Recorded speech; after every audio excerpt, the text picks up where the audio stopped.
programa de hoje fala sobre como ampliar o acesso à cultura no Brasil. Melhor e mais justo, você já sabe, está sendo transmitido ao vivo pelo portal tvt.org.br e também pela Rádio Brasil Atual FM, 98.9 em São Paulo, 93.3 no Litoral Paulista e 102.7 no Noroeste Paulista. A gente terminou o segundo bloco falando do modelo de financiamento da cultura. O Moacir ainda não tinha falado sobre essa questão, vou botar você na fita, e a gente tinha terminado só para lembrar com a fala do Dorberto de que há financiamento direto e financiamento indireto. Já havíamos pontuado que o indireto é bastante desigual. E o direto? Está atendendo adequadamente como deveria? Qual é o jogo de relações entre financiamento direto e indireto que devemos estabelecer? Ou ainda é preciso construir um outro modelo? Moacir.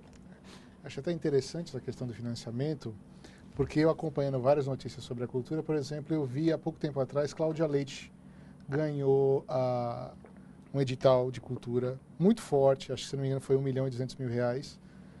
E até a matéria que estava saindo sobre ela era muito interessante, mostrava ela com um jato, né, e falava para que Cláudia Leite precisa de R$1.200.000 para a cultura. Eu achei super interessante, por quê?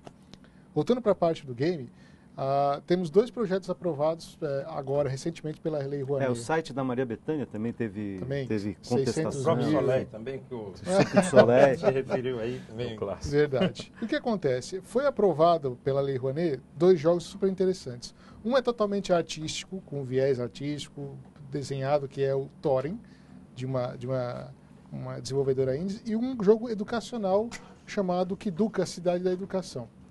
E claro, eu como presidente da associação também comecei a correr atrás de financiamento para esses jogos. É bem difícil. Por quê? E não são valores nada assim absurdos. O Kiduka, que é um negócio excelente para a criança aprender, ele também tem todo um viés artístico, ou seja, é um índiozinho que você está numa cidade, tem várias ilhas, tem a Ilha da Matemática, a Ilha do Português e tal.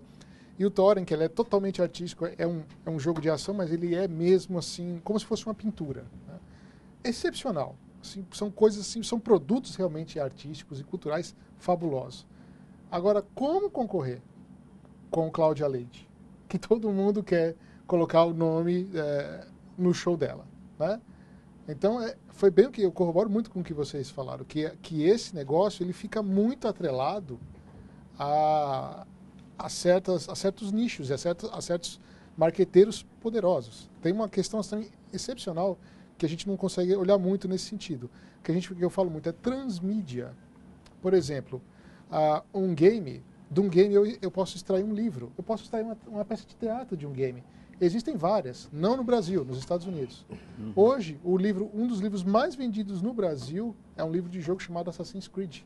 Ele vendeu 1 milhão de cópias no mundo, 500 mil foi no Brasil.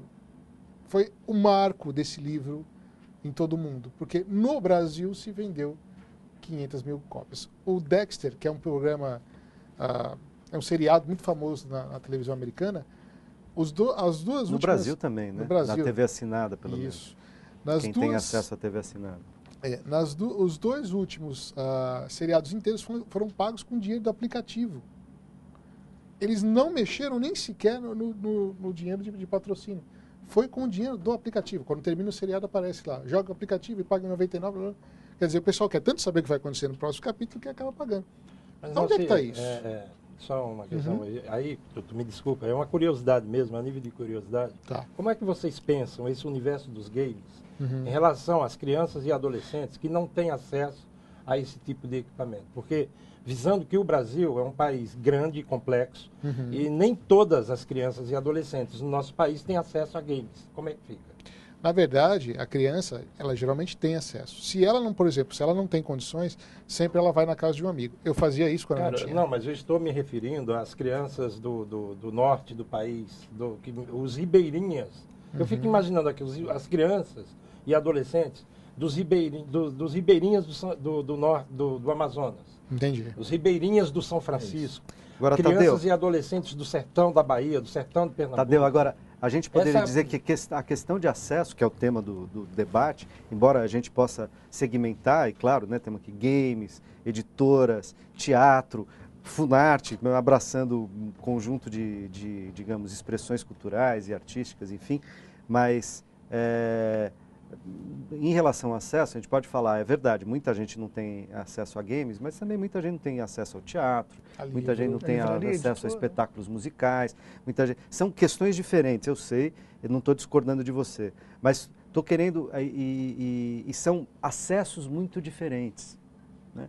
Porque, inclusive, me parece que, do ponto de vista da expressão cultural mais ampla, mais geral, certos games educacionais, ok, você pode dizer assim, bom, a cultura de um povo, isso cabe, mas não está dentro do que seria a expressão cultural, digamos, das artes, né? Mas, Luiz, veja bem, é uma pergunta que eu faço para ele, por ele ser uma pessoa desse universo. Se a gente, entre eu e o Norberto, por exemplo, no que se refere a teatro, a gente domina essa linguagem. Né? Se você me perguntar isso, a gente pensa dentro desse universo, a gente pensa no universo da música. Agora, o Moacir, pelo fato dele ser uma pessoa do universo dos games, é uma pergunta que eu faço. Porque como chegar? É uma dúvida. Né? Na verdade, assim, já tem pesquisas falando sobre, por exemplo, o acesso a celular, que metade da população do Brasil tem celular e logo, praticamente, acho que toda a população vai ter. Né? O que acontece? Celular, que é uma coisa que todos têm, é um acesso extremamente rápido a games. Os smartphones são.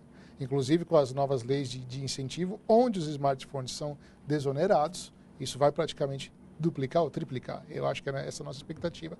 Aí você tem uma penetração incrível em games. Por exemplo, hoje eu não consigo chegar no aeroporto porque eu não vejo alguém jogando ou no celular ou num tablet.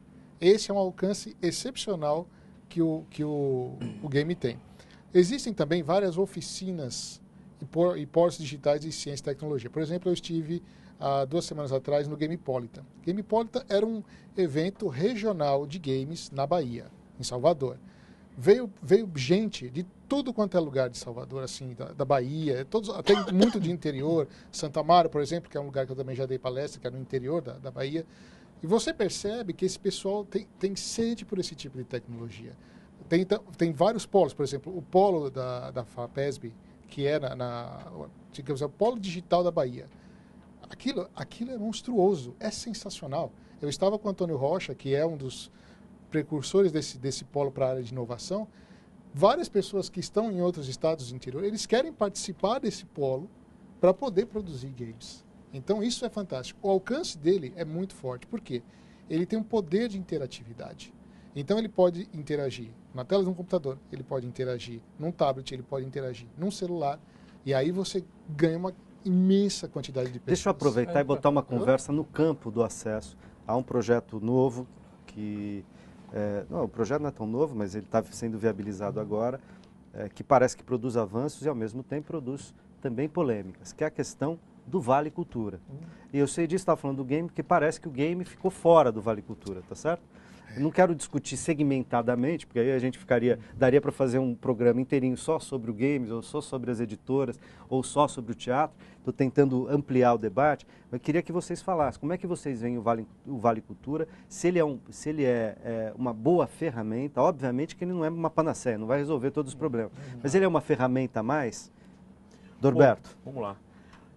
O Vale Cultura, a gente tem acompanhado na E essa pergunta foi enviada aqui, só um minuto, pelo Aloysio Ferreira, de São Paulo. Bora lá, Luiz. Então, vou tentar aqui, vou tentar responder aqui. Assim, a gente acompanha, óbvio, né? Nós estamos na área de cultura, todas as iniciativas no sentido de garantir novos financiamentos, a gente sabe que vai produzir o acesso, vai produzir de alguma forma, vai entrar nesse caldeirão de produzir acesso, influição, essa coisa toda. Mas se a gente for pensar, assim, lógico que nós somos favoráveis na Cooperativa Polis de Teatro, mas o Vale Cultura está inserido dentro do financiamento direto, ele também é renúncia fiscal, né? Eu acho, assim, é importante... Ele é renúncia fiscal ou é financiamento direto? Ou sai do orçamento da União? É renúncia, você pode me corrigir se estiver errado, mas é renúncia fiscal sim. As empresas... Não, seria indireto. Como que é? Indireto. Então é indireto, Indireto. financiamento indireto. Ele é renúncia fiscal. Financiamento indireto, renúncia fiscal. Ok. Né? A gente chama indireto, só para situar um pouco aí o espectador, financiamento indireto pelo seguinte, vamos simplificar. Financiamento direto, você apresenta o projeto, é aprovado e você tem o financiamento, você tem o recurso. É indireto porque é o seguinte, você manda um projeto... Só uma parte, para esclarecer mesmo, o telespectador, né? Quando o Norberto fala direto, é direto, tanto seja do município... Do Estado ou da União. Do Estado ou da União. Quando o município, o Estado ou a União financia diretamente... Aporta dinheiro orçamentário direto na cultura, isso é uma coisa. Esse é o financiamento direto. O indireto é quando ele faz Norberto, renúncia fiscal e quem financia é a empresa. É isso. Então, o Vale Cultura, ele vem dentro dessa forma majoritária de financiamento do Brasil, que é a renúncia fiscal. Não estou questionando a renúncia, você não pode também generalizar, colocar num saco só, dizer que tudo que a renúncia produziu é porcaria. Que seria um absurdo falar uma coisa assim. Verdade. Acho que a renúncia produziu coisas boas também, né? Verdade. Mas assim, vamos pegar na fala do Tadeu, né? Quando a gente fala que esses recursos estão considerados, estão concentrados aí no eixo Rio-São Paulo e na mão de grandes produtores, de poucos produtores e esses institutos, quer dizer, então, a gente pensar no acesso, a gente tem que pensar na democratização. Eu entendo perfeitamente quando o Tadeu fala, poxa, vamos pensar, eu fico pensando o seguinte, quem pensa a cultura no Brasil devia pensar o seguinte, eu estou fazendo um projeto aqui para acesso à cultura. Vai chegar no Vale do Jequitinhonha? Vai chegar lá no Jardim Mitsutani? É essa pergunta que o poder público tem que se fazer. Porque se não chegar no Vale do Jequitinhonha, se não chegar no Mitsutani, não chegar... Eu achei muito legal, só queria pontuar isso. O governo federal, ele mapeou os territórios da cidadania para ter uma ação integrada de todas as ações das políticas públicas. Eu acho que isso é uma boa iniciativa no sentido seguinte, vai chegar nesse território da cidadania ou vai ficar concentrado aqui no eixo Rio-São Paulo? Essa é uma pergunta. Então, no caso do Vale Cultura, se ele é indireto, ele, de certa maneira, estou fazendo uma pergunta, não estou afirmando, mas de certa maneira ele democratiza a renúncia fiscal, porque ele vai ser distribuído inicialmente para 14 milhões de pessoas. Sim, agora, o produto que estará disponível precisa chegar nas regiões do país, né? A diversidade da produção cultural precisa chegar nos vários cantos do país. É disso que o Norberto está falando. Tem uma questão importante sobre o Vale Cultura, que também eu acho que é um desafio que o Norberto está colocando, que, por exemplo, saindo da região sudeste para o norte e nordeste, nem todas as empresas, porque tem uma exigência na lei do lucro real, ou seja, elas têm que ser optantes do lucro real. E no sudeste isso é muito claro, mas no norte e nordeste, isso não, isso cria um dificultador, ou seja, você já tira duas regiões importantes. Menos empresas têm como financiar. Exatamente, então isso já é um problema. Segundo problema, as pequenas e médias empresas. Terceiro problema... Por que as pequenas e médias são um problema? Por conta da quantidade de empregados. Tem pequenas e médias que têm 2 empregados, 3 empregados, 1 empregado. Então, para elas também é muito difícil a questão da adesão à Vale Cultura. A quarta questão, o projeto ele exclui... Porque para elas seria um custo muito alto. Exatamente.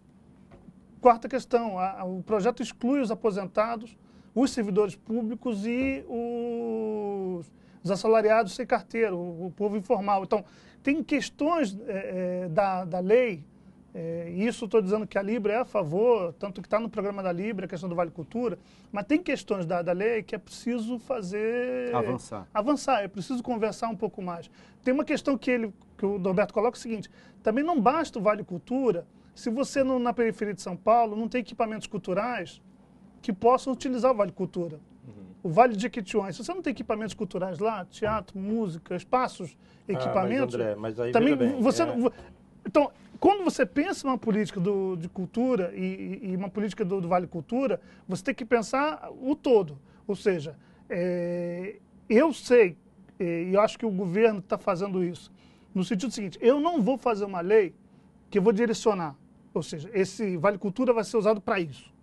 Isso ficou claro na fala da ministra. Mas também, num outro sentido, é papel da ministra e papel do Ministério da Cultura dizer o seguinte, eu não direciono, mas eu vou estimular. Eu dou opções culturais para que a pessoa possa usar o Vale Cultura. Então, quer dizer, o Vale Cultura ele pode ser usado para o Circo de Soleil, ok, mas ele também pode ser usado para a produção teatral lá do Jardim Ângela. Ele pode ser usado para o Sarau Cultural do Binho. Ele pode ser usado para não sei o que. Então, ele pode ser usado. E a gente tem que estimular para que ele seja usado. Não só para as grandes indústrias culturais, mas também para a produção que hoje está pulsando no país inteiro. Tadeu queria entrar. Eu acho o seguinte, a questão do Vale Cultura é mais um programa, é mais uma ferramenta, e obviamente, como é mais uma ferramenta, é novidade, naturalmente que ela vai ser implantada com algumas distorções. Por exemplo, realmente não atinge os aposentados. Mas a gente sabe também que o governo federal não pode aumentar o salário dos aposentados porque tem um problema, né, com a Previdência Social. Agora, a ideia é aos poucos ir se aperfeiçoando. E aí, o André, e agora não é mais Moacir nem Sérgio, é André mesmo. Ele chegou. Agora eu cheguei de Fez a conta de chegar. Eu acho assim que quando a gente pensa cultura, né, e aí sim, o Ministério da Cultura está com essa preocupação de criar normas, porque também surgiu a conversa que a ministra tinha falado que podia comprar porcaria com Vale Cultura. Está sendo criada uma normativa para pensar no Vale Cultura não só do ponto de vista do teatro, do cinema, mas também, que é o caso da periferia aqui de São Paulo, que tem o Sarau do Binho, né? Chegar nas atividades culturais do Afro-Reggae na favela no Rio de Janeiro, na favela de Vigário Geral. Chegar, sim, no Daruê Malungo, lá em Olinda, em Recife. Essa preocupação ela existe, essas regras estão sendo, né, discutidas e, pelo que eu sei, ô Moacir, também está sendo repensada a questão dos games. Aí eu não sei, eu gostaria que você me esclarecesse. Tá bom, até eu acho que agora... Rapidamente, porque nós temos perto de 1 minuto só. Essa questão eu acho que é o que vai botar fogo na coisa, né? Eu estava na audiência pública com a Marta Suplicy. Eu também estava. Você estava lá também? Estava, o Norberto também estava. Ótimo. A gente vive atrás da ministra. Então você falou claramente, quando eu questionei, o Francisco Tupi do meu lado questionou a ministra e logo em seguida eu questionei. E ela, sinceramente, sentiu preconceito fortíssimo sobre games. Aí ela falou assim, não, isso não, porque isso não está trazendo nada. Bom, quer dizer então que você fala que game, que é, por exemplo, a gente tem um evento que nem a Brasil Game Show, que reuniu 80 mil pessoas, que vendeu os ingressos em metade de um dia, foi de manhã, ele já vendeu todos os ingressos, acabou a feira. Você tem a Videogames Live, que é uma orquestra sinfônica que vem todo ano pela Conexão Cultural, do meu amigo Sérgio da Conexão Cultural, para tocar música de game, que aquilo lota, e o game não é cultura? Peraí, tem alguma coisa muito errada. E o pior de tudo, na página do Ministério da Cultura, na Secretaria do Audiovisual, tem lá games. Mas, Sérgio, veja bem. Mas peraí, Tadeu, antes do debate, eu preciso fazer um intervalo. Tá bom. E dessa vez, a gente usou todo o tempo. A gente já volta.